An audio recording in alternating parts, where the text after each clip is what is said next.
Good day, my friends and fellow citizens. In the midst of unprecedented political troubles, we have cause of great gratitude to God for multitudes of benefits as well.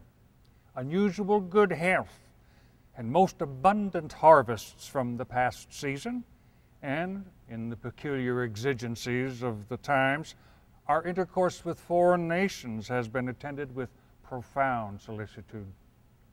On that note, we are recently informed that on the 14th of December last, Albert, Prince Consort and husband of Queen Victoria, suddenly passed away at the age of 42. Flags in New York City are flying at half-mast, and the sympathy of the entire country to the Queen and the British royal family is hereby extended. A formal letter of condolence will be issued early in February. Mrs. Lincoln and I are also appreciative of the inquiries made after her health. She has been only slightly unwell of late and was unable to attend the White House reception last week. It is expected that she will make her regular appearance, however, on Tuesday next. Both Willie and Ted have been enjoying the rather mild winter weather, riding their ponies out on the White House lawns and hoping for snow. Willie is actually a little unwell himself at the moment, but should soon recover and has been enjoying himself indoors the past several days with reading. I think he and his brother nearly wore themselves out on January 1st in the reception here. New Year's Day brought many visitors to the People's House, which has actually been recently refurbished. Mrs. Lincoln is anticipating its formal opening on February 5th. Also attending the year now drawn to a close was the occasion of the President's annual message to Congress. Much of what was painfully uncertain only a year ago is better defined and more distinct now. And the progress of events is plainly in the right direction. The whole exception, perhaps, is in regard to the financial straits of the country. The Secretary of the Treasury has presented a new plan for addressing the financial state in which the country now finds itself, in large part because of the rebellion. The funding necessary for prosecution of the war has, but without intent, introduced some state of difficulty into the banking classes on Wall Street, and it has been announced by many financiers there and throughout the country that specie payments, coin, will henceforth be suspended. This suspension has caused much concern.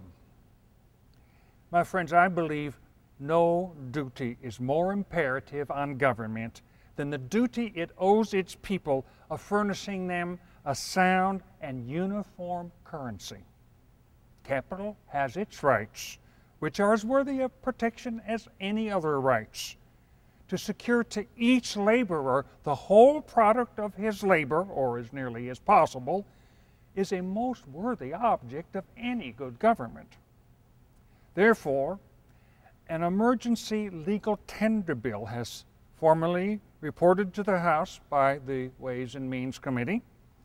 This measure will, in the words of its sponsor, New York Congressman Eldridge Spalding, prevent speculation by brokers, bankers, and others in government securities, and particularly any scheme which should double the public debt of the country and double the expenses of the war by damaging the credit of the government. Congress will be debating this issue over the coming month and should be voting on it soon. Also, and to the same end, an increase in taxation upon foreign imports, a renewal of the tariff, will be gradually reintroduced. It is believed that this will surely eventuate in the restoration of American industry and return hopeful employment to the American laboring classes by decreasing competition with the lower wage standards of workers across the ocean. Finally, and with like purpose, a proposal has been made of certain internal improvements to the whole country, a railroad to the west and into the Middle South. It is believed that these proposed elements will in fact lead to a speedy recovery of economic interests and a restoration of specie payments throughout the country.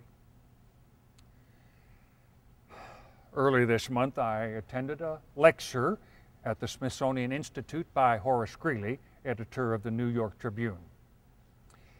His stated belief that slavery and its abolition is the sole purpose of the war is certainly as creditable as it is well known, however much it may disagree with the procedures of this administration. In considering the policy to be adopted for suppressing this insurrection, I have been anxious and careful that the inevitable conflict for that purpose should not degenerate into a violent and remorseless revolutionary struggle. I have therefore in every case thought it proper to keep the integrity of the Union prominent as the primary object of the contest.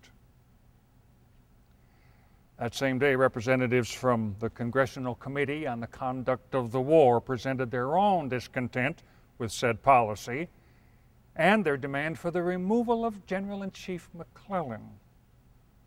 On the first point, it is well known there has been much division and bad feeling in the legislative department over the issues of slavery, abolition, and the propriety of the late Confiscation Act.